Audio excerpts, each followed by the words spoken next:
ஹல்லேலூயா. வல்லமையின் வார்த்தைக்கு உங்களை வரவேற்கிறோம். ஏசாயா 60ஆம் அதிகாரத்தில் 22ஆம் வசனத்தில் இங்கிலீஷ் டிரான்ஸ்லேஷன் சொல்கிறேன். சின்ன குடும்பமாய் இருக்கிற உங்களை ஆயிரமாக கர்த்தர் மாற்றுவார். சின்ன குடும்பமாய் இருக்கிற நம்மை கர்த்தர் ஆயிரமாக மாற்றுவார். அது மாத்திரம் இல்லாமல் முக்கியத்துவம் இல்லாதவர்களாய் இருக்கிற நம்மை ஒரு பெரிய நாடாய் மாற்றுவார். ஹல்லேலூயா. பெரிய நாடாய் கர்த்தர் நம்மை மாற்ற வல்லவராய் இருக்கிறார். ஹல்லேலூயா. நேஷன் என்று போட்டிருக்கு.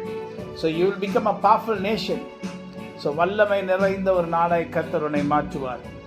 சிறியவர்களாய் இருக்கிற நம்மை சிறியவனை ஆயிரமும் அது காட்டிலும் சிறியவர்களை எல்லாருக்கும் முக்கியத்துவம் கொடுக்காத எல்லாராலும் முக்கியத்துவம் கொடுக்காத நபராய் நாம் இருப்போமானால் கர்த்தர் நம்மை பெரிய நாடாக மாற்றுவார். ஹல்லேலூயா. வல்லமை நிறைந்த நாடாக கர்த்தர் மாற்றுவார். ஹல்லேலூயா. பலத்த ஜாதியாவான் என்று சொல்லப்பட்டிருக்கு.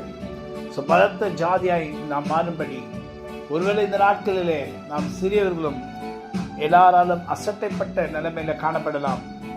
கர்த்தர் சொன்னவைகளை செய்து முடிக்கிறவராயிருக்கிறார். ஹல்லேலூயா.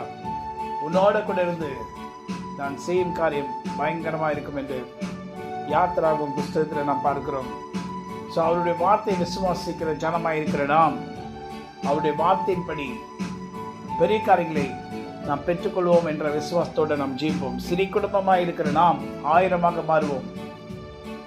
அது மாத்திரமல்ல, எல்லாரை காட்டிலும் சிறியவர்களாக இருக்கிற நம்மை கர்த்தர் பலச்ச ஜாதியாய் மாற்றுவார். ஆமென். கர்த்தருடைய கரம் நம்மையில் இருக்கும். ஆமென். கர்த்தருடைய நாமத்துக்கு ஸ்தோத்திரம். ஆமென். ஆமென். ஆமென். God bless you.